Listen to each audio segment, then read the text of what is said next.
This film was submitted from Great Falls, Montana in 1950. It depicts bright white dots moving behind the smokestacks of a grain mill.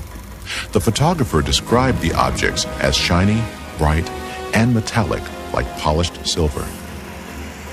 Project Grudge concluded that these were F-94 Air Force interceptors landing in the area. In early 1952, after investigating and dismissing hundreds of flying saucer stories, Project Grudge was reorganized into Project Blue Book. The term flying saucer would be replaced by the term UFO, or unidentified flying object. Major Hector Quintanilla Jr. was in charge of the new Project Blue Book staff. The objectives of the program are twofold. They're the same as they have been since 1953 when the regulation was written. First of all, to try to determine if the UFO phenomena presents a threat to the security of the United States. And second, to determine if the UFO phenomena exhibits any technological advances which could be channeled into research and development. This film, taken in Utah in 1952, was submitted to Project Blue Book for examination. After a frame-by-frame analysis, the white dots here were originally classified as intelligently controlled vehicles. But further analysis revealed minute changes in the light intensity that eliminated the possibility that the images in the Utah film were aircraft.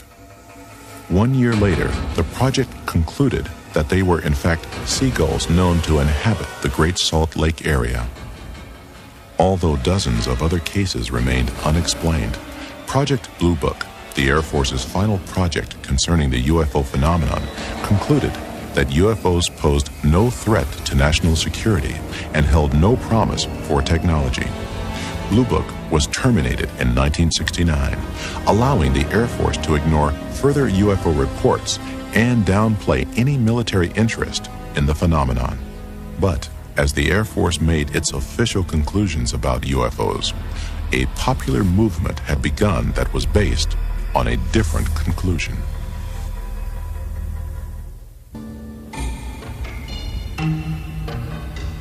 While the Air Force held fast to its explanation of the Roswell incident as nothing more than a crashed weather balloon, newsreels reflected a public that continued to watch the skies hoping to glimpse a spacecraft.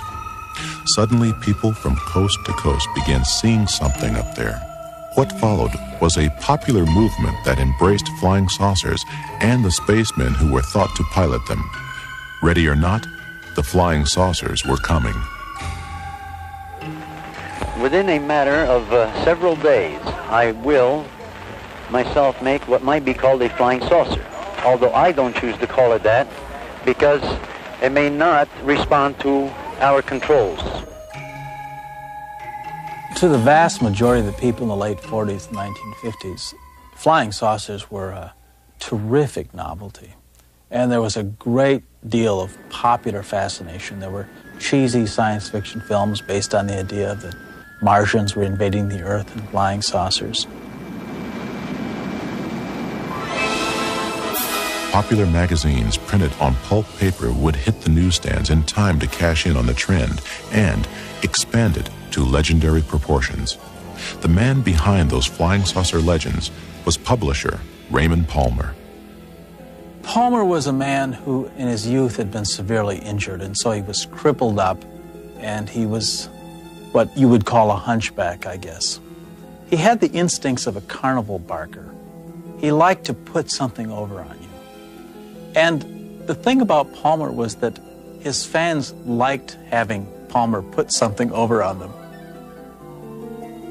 It was Palmer's Fate magazine, later called Flying Saucers magazine, which helped to shape and define the UFO myth into a familiar system of supernatural beliefs.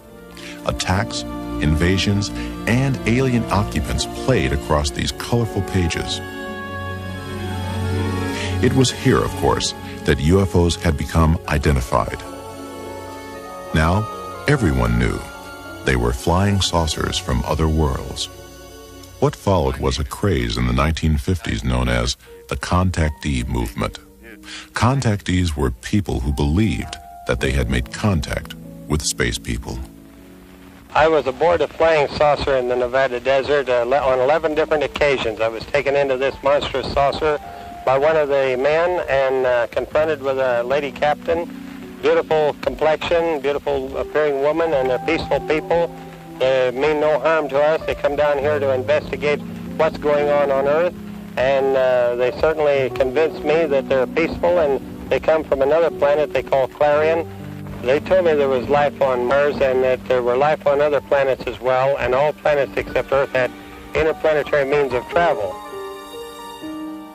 The man credited with starting the contactee movement was a Polish immigrant and self-styled philosopher named George Adamski.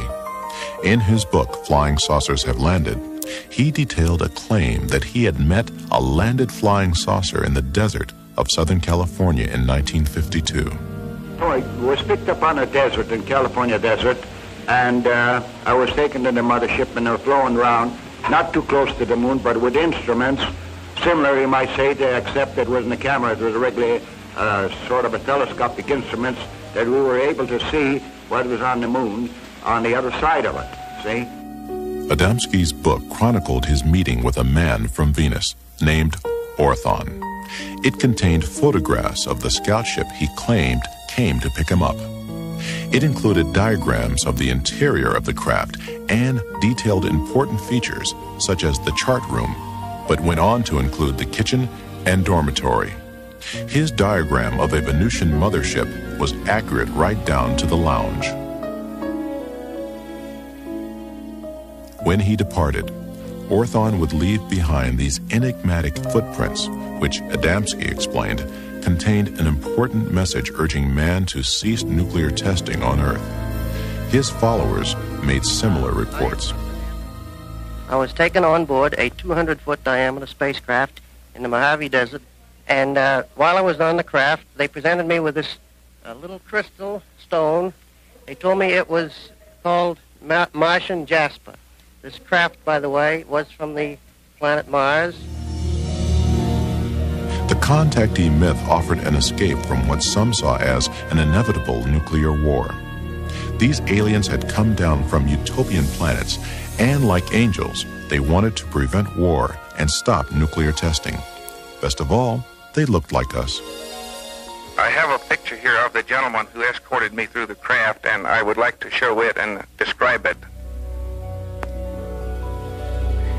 This gentleman, he appeared almost as I am, except that he was about 5 feet 10 inches tall, weighing about 150 to 155 pounds, and they all appeared about that same size, including the lady. George Adamski would publish 2 more volumes on his contacts with beautiful space people from Saturn and Mars. He even had opportunity to take home movies of the scout ships that visited him, guided by robot pilots from Venus. Everything is a push-button idea, and everything is operated by a robot system.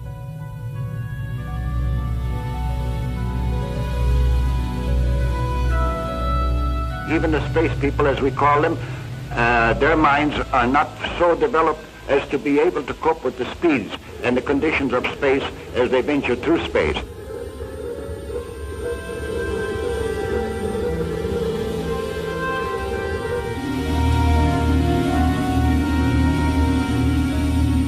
So the robot system is the one that detects most of the thing and controls the ship and governs the ships in general.